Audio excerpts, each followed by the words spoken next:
The story begins with Jason Fraser's familiar voice introducing the audience to a small collection of Agatha Christie's tales, centering on the famous detective Hercule Poirot.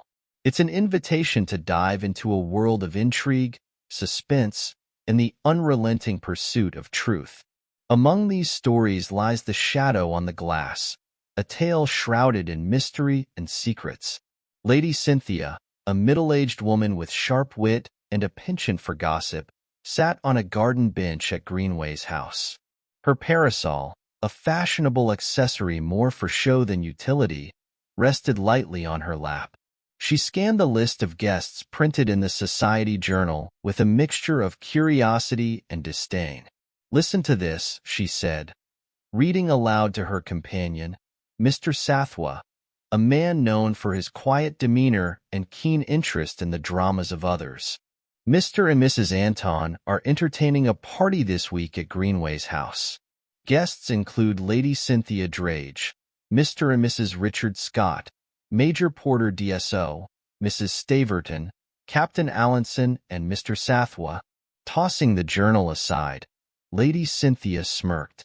"They've certainly made a mess of it." Mr. Sathwa, whose name appeared at the very end of the list, raised a curious eyebrow. "Made a mess of what?" he asked. "The guest list, of course," she exclaimed, tapping her parasol for emphasis. "It's as if they've deliberately thrown together a powder keg and handed someone a match." Sathwa protested mildly, claiming he didn't know what she meant. But Lady Cynthia was not one to let such a conversation end prematurely. She leaned in conspiratorially, her tone dropping slightly. "I'm talking about Richard Scott," she said. "You've heard of him, haven't you?" "Of course," Sathwa replied. "He's the big game hunter. Bears, tigers, the works." Lady Cynthia nodded with mock solemnity. "That's right. He's a lion in his own right. Charming, magnetic, and utterly dangerous. And then there's his wife, Moira. A charming child, really. Only 20 years old and entirely too naive. Scott, on the other hand, must be at least 45. Sathwa murmured an agreement, noting that Mrs. Scott did seem delightful. Lady Cynthia wasn't done. "And what about Mrs. Staverton? She's not just any guest. She's trouble personified. The history between her and Richard Scott is enough to make one's hair curl. That hunting trip they took years ago." "Oh, you've heard the whispers, haven't you?" Sathwa hesitated before admitting he had heard of Mrs. Staverton, though the details were unclear. Lady Cynthia's eyes gleamed with triumph. "Exactly. It's common knowledge among those who know where to listen. And now, these blissfully ignorant Antons have invited them all under one roof." She gave a dramatic sigh. "If I were still managing their social calendar, I'd have nipped this disaster in the bud." Sathwa chuckled softly. "Perhaps it won't be so dramatic, Lady Cynthia."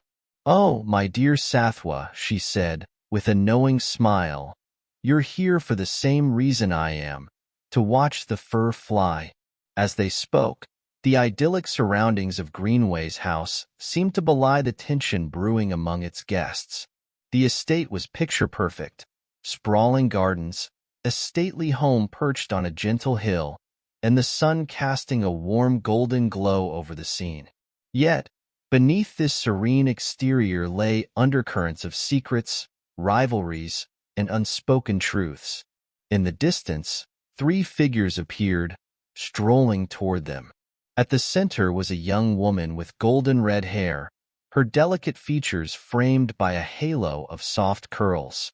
To her left was a rugged man with striking features, radiating a charisma that seemed to draw everyone into his orbit, Richard Scott.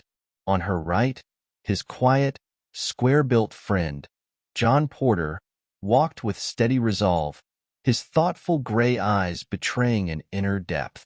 "That child," Sathwa murmured to himself, gazing at Moira Scott, "mustn't be hurt. It would be abominable." Lady Cynthia's voice broke through his thoughts. "Ah, here they come. Now, behave yourself, Mr. Sathwa, let's see how this little drama unfolds. The stage was set, the players were in place, and the air was thick with anticipation. Greenway's house, with its legends and its guests, was about to become the site of a story far more intriguing and far more tragic than anyone could have predicted. The afternoon sunlight filtered through the tall windows of Greenway's house, illuminating the elegantly furnished rooms where the guests mingled. Conversations floated through the air, a mix of polite pleasantries and barely veiled curiosity. Among the crowd, Mr. Sathwa quietly observed, noting the dynamics between the group.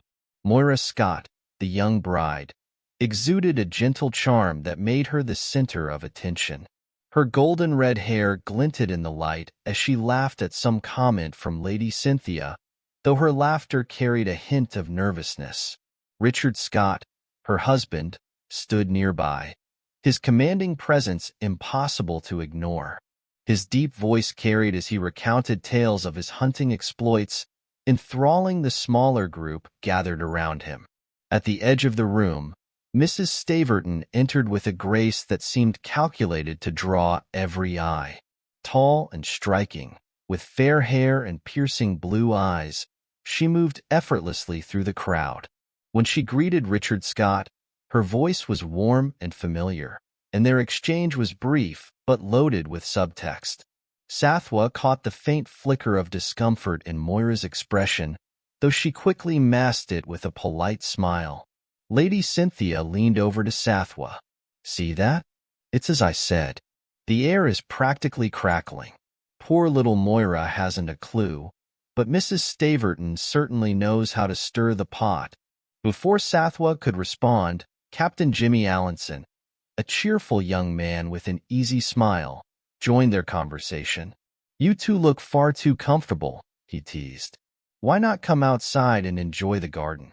They say Greenway's house has its own ghost story to entertain us." Lady Cynthia laughed, tapping her parasol lightly against her knee. "A ghost story? How quaint. Do tell, Jimmy."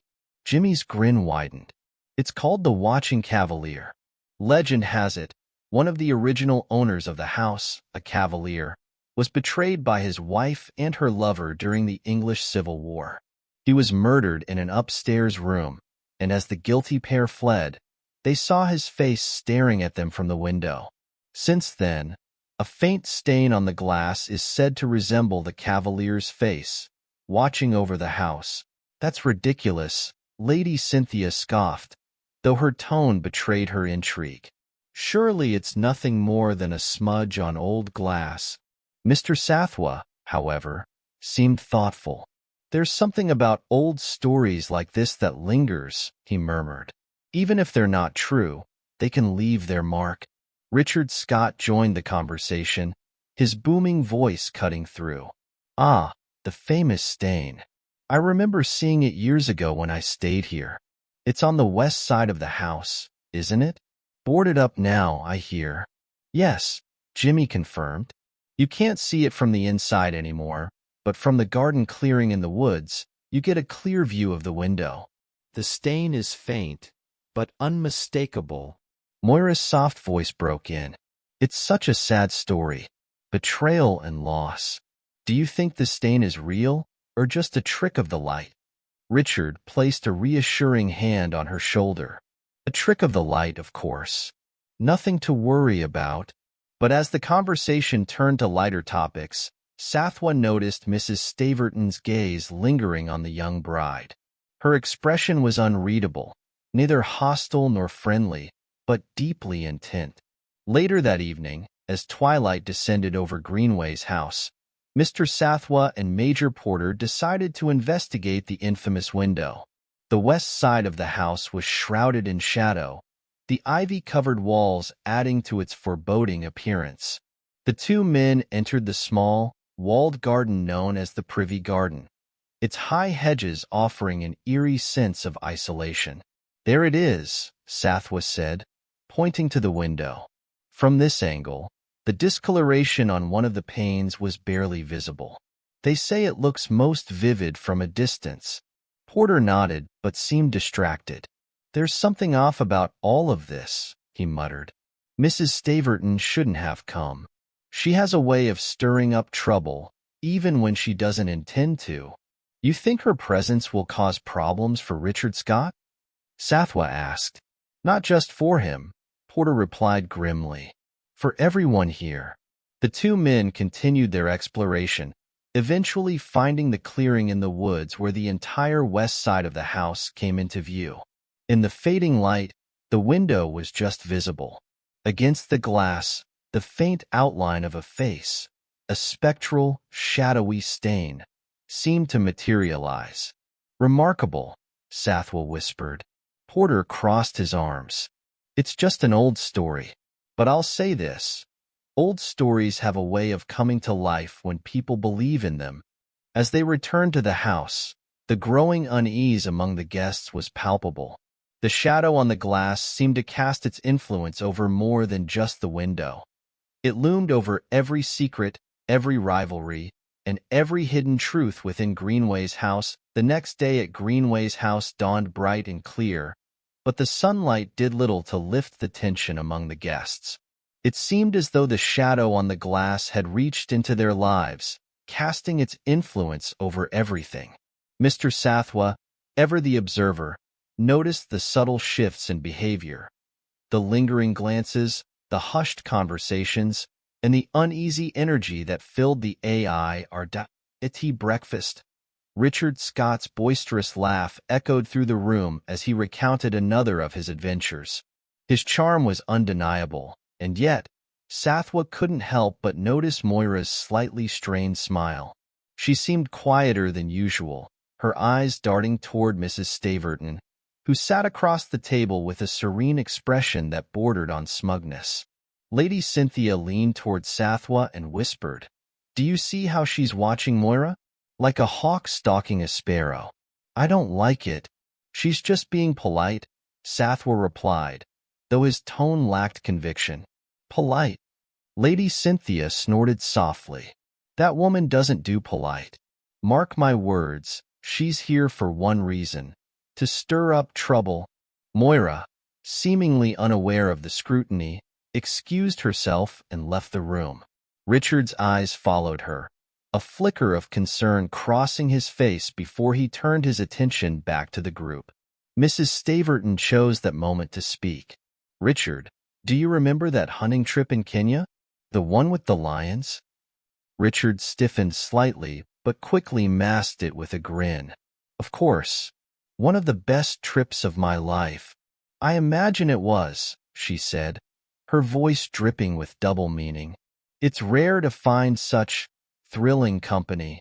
The room fell silent for a moment, the weight of her words hanging in the air.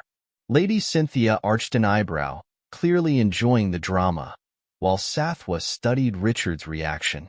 His easy demeanor faltered ever so slightly, and for the first time, Sathwa saw a glimpse of unease in the man who seemed unshakable that afternoon. The guests dispersed to enjoy the estate's many amenities. While some ventured out for a stroll or a ride, Sathwa wandered into the privy garden, drawn by its secluded charm. The hedges towered high, their sharp leaves forming a natural barrier that made the space feel isolated from the rest of the world. He wasn't alone for long. Moira appeared, her delicate features troubled as she paced back and forth. Sathwa hesitated to interrupt, but her distress was evident. "Mrs. Scott," he called gently. She turned quickly, her eyes wide with surprise. "Oh, Mr. Sathwa, I didn't see you there." "My apologies," he said with a small bow. "I didn't mean to intrude. You seemed preoccupied." Moira hesitated, then sighed. "I suppose I am. It's just, all of this feels overwhelming. The stories, the tension. Sometimes I feel like I'm not strong enough to handle it." "Strong enough for what, if I may ask?" Before she could answer, the sound of footsteps interrupted them. Mrs. Staverton entered the garden, her presence immediately altering the atmosphere. She smiled coolly at Moira, who visibly tensed.